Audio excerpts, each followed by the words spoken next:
Hi Game Crafters, it's Cynthia. I am back again with another little project, and this one is kind of me making a useful object instead of just something for fun. So this is actually going to be a Stickles glue bottle holder, and each one of these holders will hold up to 10 of the little bottles of Stickles, and the Perfect Pearls that are also from Ranger are the exact same size bottles, so you can also put your Perfect Pearls in here.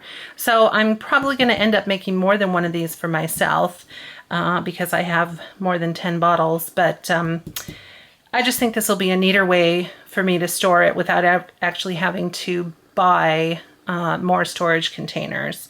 So anyway, the first thing I did is I looked through my stash and I found this beautiful blue raspberry cardstock from My Favorite Things, and this is one of their stock colors, and it's just a really beautiful blue. So it's also a real nice heavyweight cardstock, which is another reason why I wanted to use it, because I needed something that was going to hold up to the weight of the bottles. So anyway, the file is just a Stickles glue bottle holder file, and I got it off of the Silhouette store. So it cuts out the outer edge, and it also gives you perforations on all of your fold lines. And I went ahead and I used my red line tape, which is a really nice tape, and it has a very strong bond.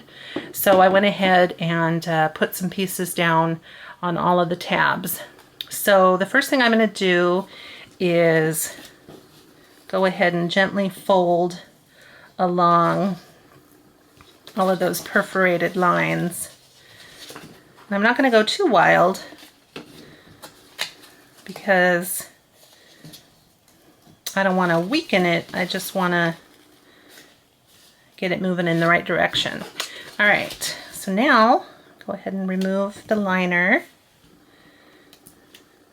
And one of the little tricks with this particular tape is that when I lay down my piece, I rub my finger firmly along the length of it so that it seals itself completely down to the paper. And then that way, when you lift up the liner piece, it comes right off. All right, so now I'm just going to tuck the tabs in, lift the side. I better look at this a little better for myself. So there we go. And officially I could have put 2 lines of tape, the inside and the outside, but it's okay. It'll hold for what I need. So basically, I'm just making sure that I get a nice smooth line between the sides, and then I know that I've got it lined up properly. Okay, so this is the top piece, very cute.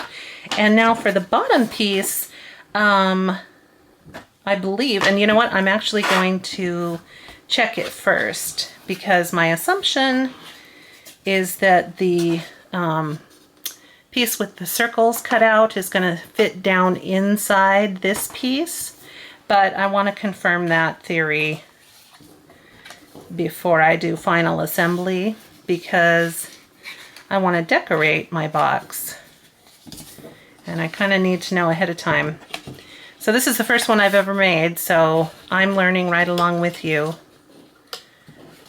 Otherwise I could breeze through this a little better. So if this were done, this should fit, yeah. See, this piece is just a tiny, tiny bit smaller so that it can go inside of the bottom. So that's good, because I pre-cut some strips of paper that I'm going to use to decorate the sides of my box. And this piece of paper is from that big, huge floral stack paper pad that I bought. It's in my first haul video, and it's a die cuts with a view paper, and it's, you know, it's pretty thin. It is just paper, it's not cardstock at all, but that's okay because it's just going to be on the outside looking pretty, and it doesn't need to be strong. So let me just run some tape along here. Oops, oh gracious. Oh my heavens.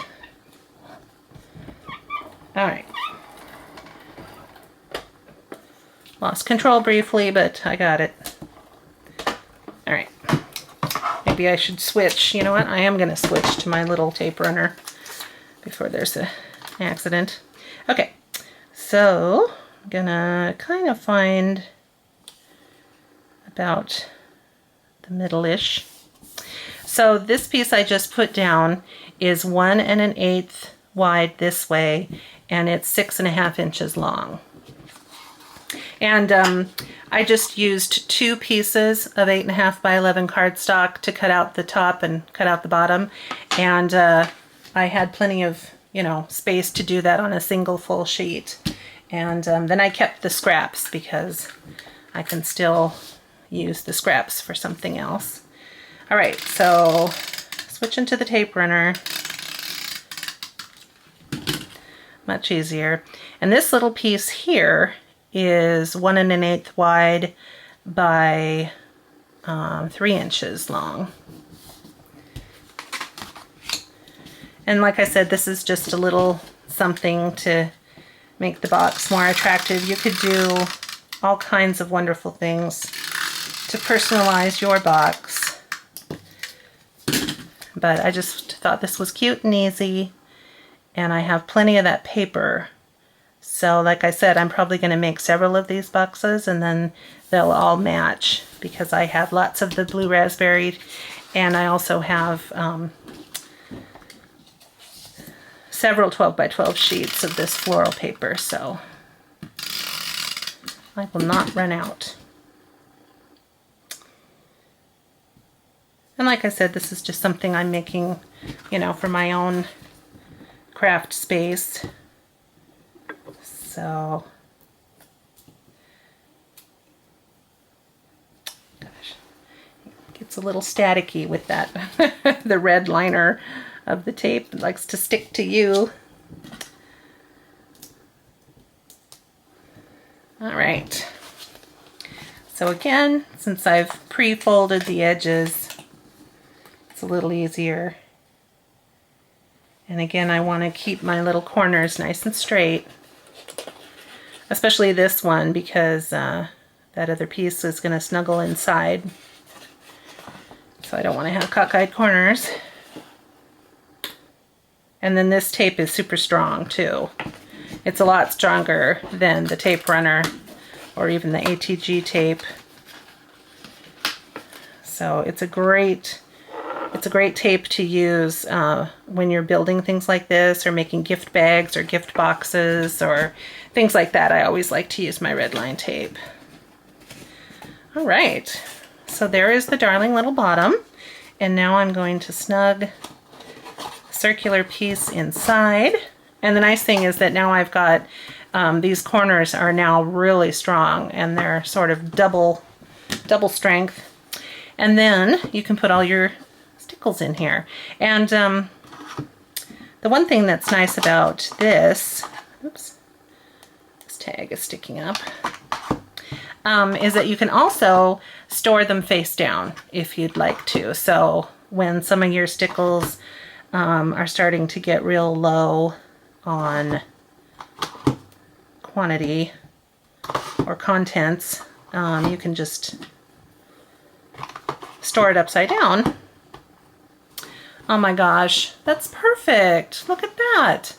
So now I have a neat, attractive little way of storing my bottles. So this is a really cute little idea. It's super simple. I believe this cut file, currently they're having their 50% off of everything in the store sale. It's going through December 4th, 2016. And I don't know how often they have sales like that, but so far, most of the things I've purchased on Silhouette Studio, I've managed to get on sale. So they're very good about lowering prices. But anyway, I think this was a 50-cent file. So it was absolutely worth it. And I hope you enjoyed this. I'm going to go ahead and make a few more for myself. But while I'm doing that, I hope you guys are crafting in your own space. And thank you for joining me today. I appreciate it. And I'll see you all again very soon. Bye-bye.